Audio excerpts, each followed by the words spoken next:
what I honestly love in University of Television is that we are really trying to provide the best occasions for the training to our students after the training. So what I get a lot of times is like, hey Piotr, I'm from this country and I just finished training and I don't know what to do. So often I get this.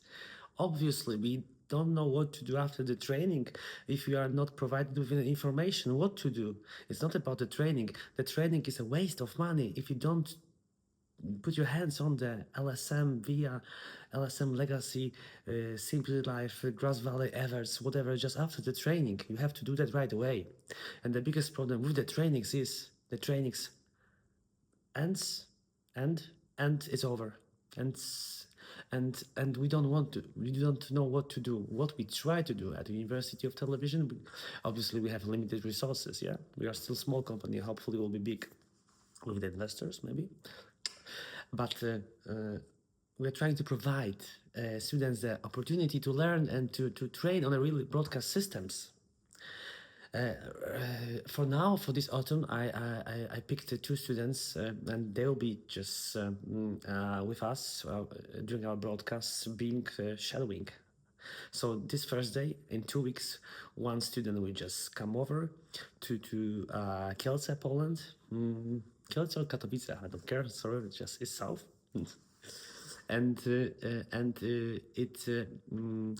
He will be basically the third operator. He will not be on air unless director wants that, and he'll be just copying, pasting our job. He'll be just chilling, sitting next to us, and he'll be just replicating our job. That's what I wanted when I was starting.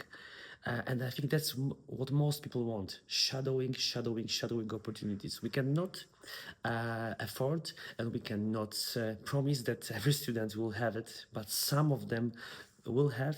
And for sure, for each one of student, if the student wants, he or she will get a personalized roadmap, what he or she can do and what she or he could do in the future to be successful. And always there will be contact with me or our team from South Africa, Germany, Australia, or Canada. There will be always something to help out, and I think that's super important. That's something that differentiates us from the different training centers, and really want to grow. So hopefully we'll be growing quite extensively. And one more thing I'll tell you guys, it's I have this feeling about these productions nowadays, and honestly, these productions, like we have this top tier LSM via XT and then we have a lot of most of the productions which cannot afford EVS, and I think honestly that Riddle is filling the gap perfectly. So I would say that Grass Valley is really cool, like Dino, not Live Touch. Dino still, even though it's super old, but it has limitations. It's slow, blah blah blah. And we have a quite good efforts, really. I cannot complain. But then, let's face it. Sorry, guys, don't feel offended. Like, these are the new tech. At least not my part of the world, not my play. Rosmira, Slow-mo TV. Come on, you're forgetting that after 1 week, and Slow-mo TV has a T-bar in a different position than EVS is upper left corner instead of lower left corner, even that. And it has a numpad just below the T-bar, so if you're just doing T-bar 100% or 0, you're just touching keys. That's crazy. And then you have a vMix. vMix is cool, but it's not a replay system. And what we see is a lot of vMix in the really professional productions because people want to cut the costs, and they have big contracts and they're using vMix for the replays.